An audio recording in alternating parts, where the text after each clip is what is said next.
The concepts and tips around dopamine in this video are powerful and life-changing. You do not want to miss anything. Watch till the end.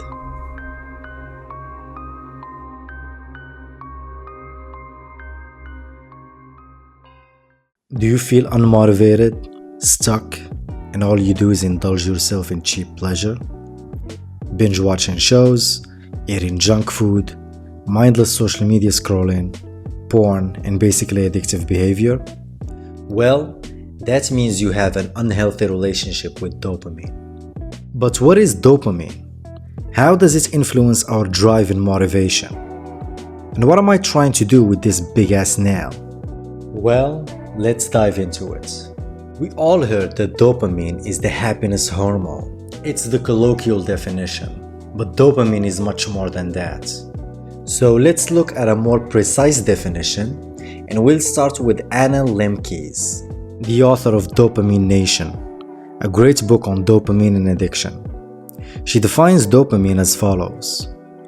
Dopamine is a neurotransmitter that sends signals from one neuron to another, and it's probably the most important neurotransmitter in our experience of pleasure, motivation, and reward. But that's not all. Sure, it is a neurotransmitter, but how does it work exactly? Dr. Huberman had done incredible work on this subject, and he explains how dopamine works by referring to something he calls dopamine baseline, which is the level of dopamine activity in the brain with no stimulus. Now that dopamine baseline varies from person to person based on many factors, like genetics, lifestyle, and environment. So, when you engage in a pleasurable activity, your dopamine level will rise above the baseline level. This release signals to your brain that this activity is rewarding. Therefore, your brain will reinforce it and you will tend to repeat it more often. Because, well, it is pleasurable.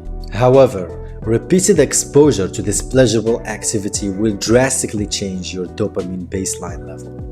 In other words, your baseline level will become dysregulated, which will lead to tolerance to that activity. You will need to do a lot more of it to chase the same experience as before. And eventually, you will end up being addicted. In economics, it's called the law of diminishing marginal utility, which is a technical term for saying satisfaction or pleasure. Basically, it states that as you consume more of a good or service, the marginal utility, aka pleasure, of each additional unit consumed will eventually decrease. For example, you will feel more pleasure from eating your first piece of chocolate compared to your 10th piece of chocolate. Think of it this way. Do you ever find a song that you really like, and you start to listen to it on loop for hours, perhaps even days? What happens when you do that? You eventually get sick of it, because you develop tolerance to it, and it no longer makes you feel the same pleasure as it did the first time. Now, music might not be a highly addictive stimulus, but other stimuluses are. Which means you can become addicted to them, and you will lose motivation for everything else because you have completely depleted your dopamine. That's why laziness and addiction are interconnected. Laziness is, for the most part, lack of discipline and motivation that comes from depleting your dopamine on some pleasurable stimulus, be it video games, social media scrolling, porn, whatever. So we can safely say that all of this stems from the pursuit of pleasure and the avoidance of pain, which in the modern world, with all the convenience it offers, can be difficult to avoid and incredibly counterproductive. Anna Lemke in Dopamine Nation notes, and I quote, "The paradox is that hedonism, the pursuit of pleasure for its own sake, leads to anhedonia, which is the inability to enjoy pleasure of any kind. If all you do is chase pleasure and avoid anything that is mildly painful or uncomfortable, you will end up being unable to experience pleasure completely. Not only that, but you will also end up completely sedated, unmotivated, and a slave to a mirage of pleasure." And here is where pain and discomfort come into play. Before the modern world, pain and discomfort was the default setting of life. In the modern world, with its abundance of comforts and pleasure, we must actively seek pain and discomfort if we want to feel genuine pleasure. Now, some of you might ask, what is genuine pleasure? And is there some kind of pleasure that is not genuine? Yes, there is. I call it cheap pleasure. Allow me to explain. If all you do is play video games, you might get some pleasure, but at the end of the day, it's not fulfilling and you end up feeling dissatisfied. If all you do is eat junk food and lay on the couch, you might get some pleasure, but at the end of the day, you are not healthy and you won't feel good about yourself.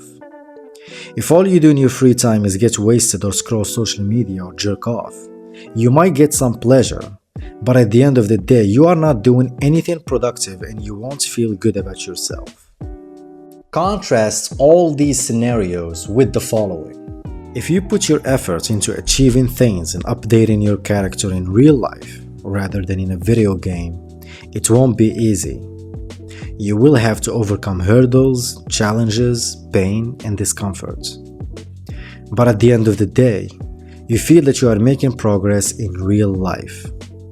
The pleasure you get from that is infinitely better. If you follow a healthy diet and you hit the gym, your body will thank you for it. You will feel good about yourself, and when you have the occasional pizza, it will taste even better. If you spend your time on a meaningful project instead of mindlessly scrolling social media or getting wasted on the weekends, you will feel discomfort and pain, but the pleasure you will get from achieving that goal is 10 times better than the one you get from getting wasted. Cheap pleasure is like cheap money. Genuine pleasure is like sound, hard money. In other words, one Bitcoin is worth tens of thousands of depreciating paper money. So think of pain and discomfort as the price you pay to get the good stuff.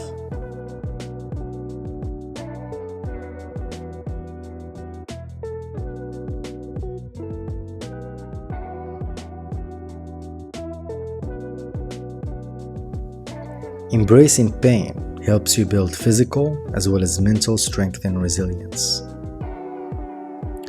Embracing pain forces you to confront your limitations and learn from setbacks. Embracing pain allows you to stay focused on the bigger picture despite the short-term discomforts and displeasure. Embracing pain pushes you out of your comfort zone so you can strive for excellence. Embracing pain builds character, and it helps you cultivate qualities essential for success, such as discipline, determination, resilience, and perseverance. Embracing pain is the price you pay to feel genuine pleasure and satisfaction.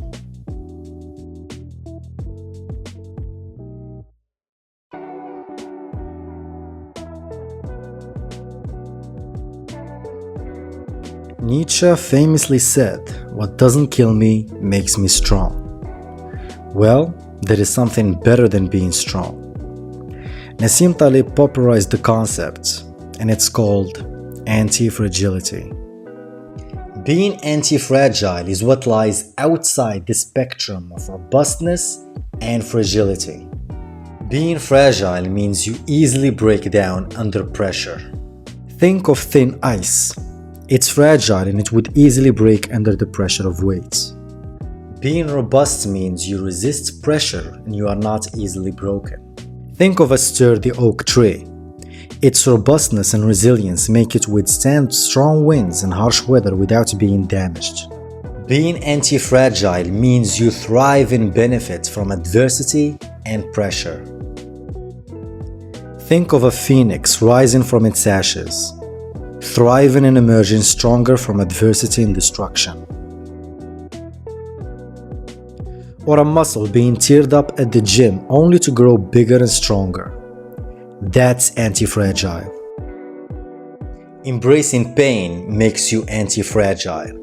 So, if you are already addicted to some unhealthy behavior, if you feel unmotivated, if you feel that you no longer get pleasure from the simple things in life, if you feel that you are undermining yourself constantly and wasting your time and life, you've got a dopamine problem.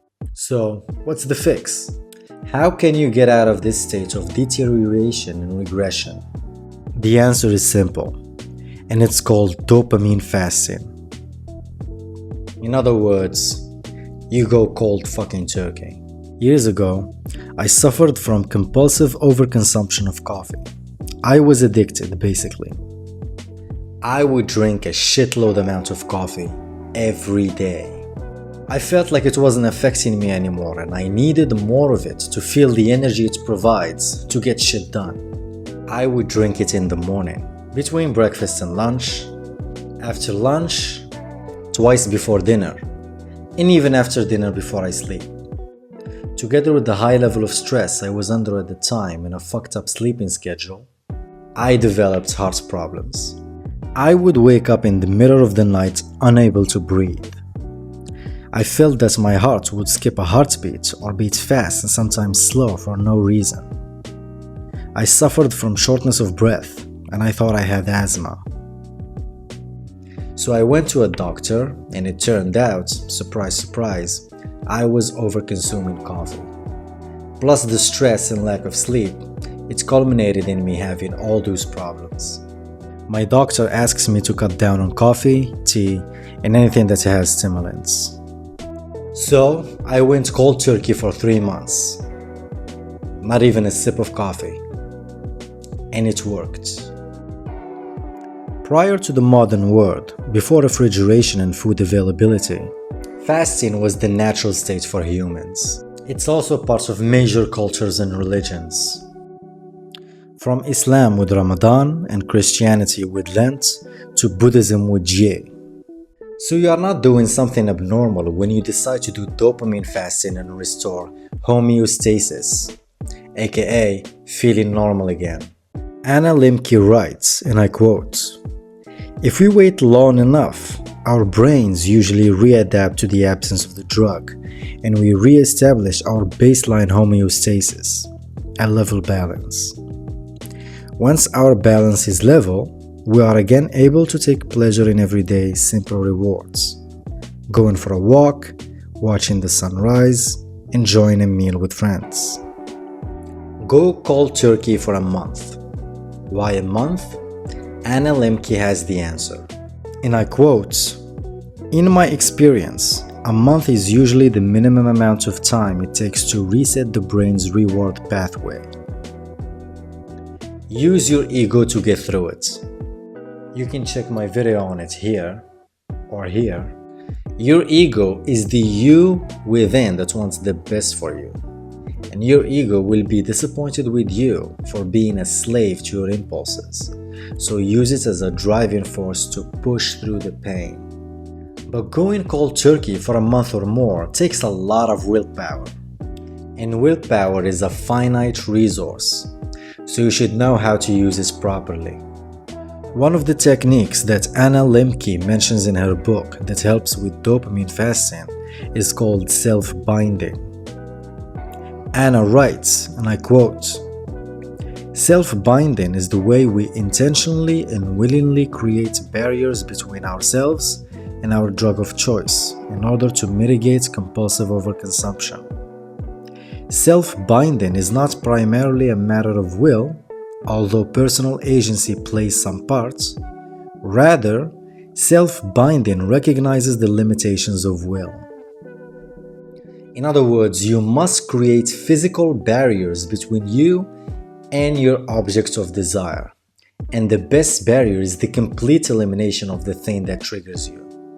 Anna writes, "The key to creating effective self-binding is first to acknowledge the loss of voluntariness we experience when under the spell of a powerful compulsion, and to bind ourselves while we still possess the capacity for voluntary choice. You want to quit junk food? Get rid of all the sugary food from your house for a month. You want to quit video games? Get rid of your console for a month. You want to quit social media scrolling? Uninstall the apps for a month. If you do this, combined with the help of your ego, you will succeed in your dopamine fast for a month. Guaranteed. So after a month or more, you manage to restore homeostasis and you are a brand new person capable of enjoying the simple things again. But now what? What's next? What can you do? After a month or more of dopamine fasting, you must decide what to do. You can either keep abstaining from the things you cut out completely, or you can introduce them back in moderation. In my case, I reintroduced coffee to my diet. I just love it.